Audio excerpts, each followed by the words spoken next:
Hi, welcome to Copenhagen. Just a mic check and video check, everything check. See what sort of sounds I pick up in the background with this creaky chair. So, welcome to Copenhagen. Thanks for dropping in, and welcome to Diamond Painting Jim. When I read about the YouTube channel thing, they said name it something relevant, so I thought, okay, it's about diamond painting, so I thought diamond painting, and relate it to yourself. So my name is Jim, so I came up with the genius idea of Diamond Painting Jim. So in this YouTube channel, I'm basically planning to talk about pretty much everything to do with diamond painting. Probably aimed more at beginners like me. I started the first diamond painting January, I think, 2020, so only 5 months. But in that time I've done 4 diamond paintings. The last one that I did took over 200 hours. Not recommended for just starting out. But yeah, I found out about diamond painting by accident, completely by accident. I think it was just an advert, a random advert popped up on Facebook or somewhere. And I looked at it and I thought, that looks quite interesting. So I googled it and then I went on YouTube and I started to watch diamond painting YouTube videos.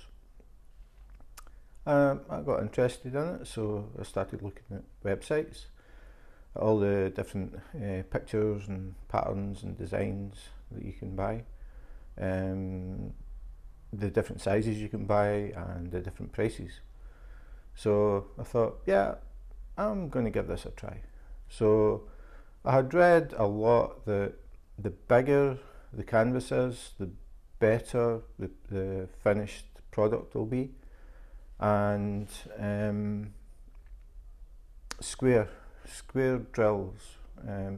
The things that they call diamonds are basically small plastic beads, sort of small plastic squares or circles that have a multifaceted top and a flat bottom.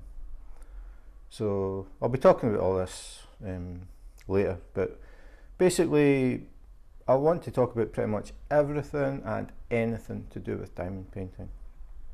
From the various designs, the different companies, doing the usual unpacking videos, letting people see what I've ordered, probably show a picture of it online, basically what they promise it's going to look like.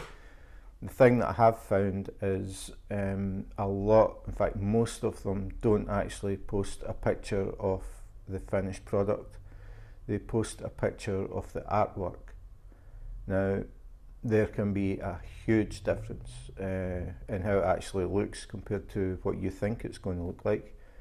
And the smaller you go, the more likely you're not going to be very happy with it. It depends what it is.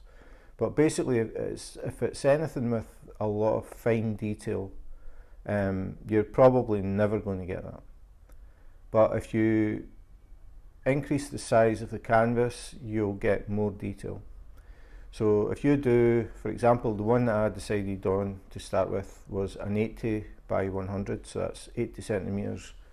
No, it wasn't. It was a 60 by 60. It was 60 centimetres wide and 60 centimetres deep, or down, whatever way you want to call it. So it was 60 by 60, which was the largest size that I could get in the particular picture that I liked.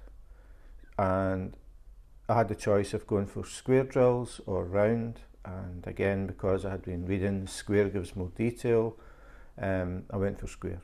So I bought a 60 by 60 with square drills. When I opened the package, that was when I realised how big 60 by 60 actually is, and that was also when I realised how small the drills are. So that took quite a lot of work, but if I hadn't looked at the YouTube channel, I don't think I would have finished that. I think I would have given up long before I finished, because there were hints and tips on how to fix little problems, and there was also one thing that got mentioned, something else to buy. You don't have to, but it definitely made a huge difference in that one that I did. But again, 60 by 60, I probably wouldn't recommend it for someone who's just thinking about doing this. I would go for something smaller than that and see if you like it. It is a very addictive hobby, I have to say that. If you like it, there are endless designs and patterns, just endless. There are pictures about pretty much anything you can think about, and you can also get customs made. So basically, if you have a picture that you like, you can send it to them, to some companies, not all. You can send it to the company and ask them if they can do a custom. So they will scan it, the computer will figure out the colours, and it will create a key, and so you end up with something that's totally unique. It's yours and that's it. So I did that for the last one I did. So that particular design, I am the only person in the world with one, and that took over 200 hours to make. So if you go for the big ones, it's not a fast fix. It takes time, but I found that I listen to music a lot, and basically what I do is I stick the headphones on and I start on the diamond painting and just basically switch off from all the things that are going on in the world. So I'm just enjoying a playlist and doing this diamond painting while I'm doing it, and at the end of many days you have a piece of artwork.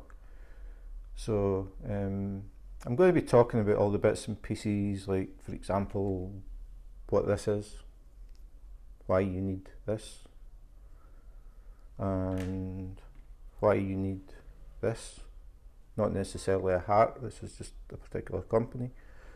Why you need one of these, and why I prefer this one to this one. These are what they call the drills. You can see there's quite a few thousand in this one. These are square, but I'm going to do little videos going into more detail about things. Like I'll take each thing maybe at a time, make it a bit easier to digest. I know that I'm going to get people coming in here that have seen 1,001 or 1,000,001 videos, and this is all basic stuff, but that's just how it is. Tweezers, why you need tweezers, or why I need tweezers, more to the point. But what you can do with the tweezers, but I don't do it. Why I need masking tape. I think that's it.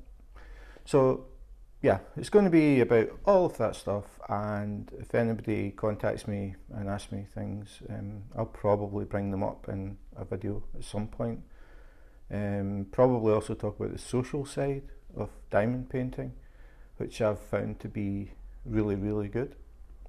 Finding I had no idea so many people did this, but I'm finding a lot of people who I would say are well balanced. They've got a good sense of humour, and we basically just concentrate on talking about diamond painting, collecting them, making them, problems with them, how to fix it, new designs, who's bringing out the newest, the best, that sort of thing. We don't talk about all the things that are going on in the world at the moment. It's a nice place to just get a break, and I really like that side of it. I think for some people the social side is as important as the actual diamond painting, if not more. A lot of people have minor disabilities, can't really get out. Elderly people who don't really get out either. It builds a social network for people, and like I said, there's one group that I'm in, and I would definitely recommend it, just for the laughs and the atmosphere. It's a really, really good Facebook group, but I'll be talking about that in a future video. So that's it. This was a quick test of the microphone and the gimbal and the sound, all that stuff. I want to know how much background noise I'm picking up. So yeah, that's it. Number 1. We'll see how this goes. So take care, be safe, and wash your hands.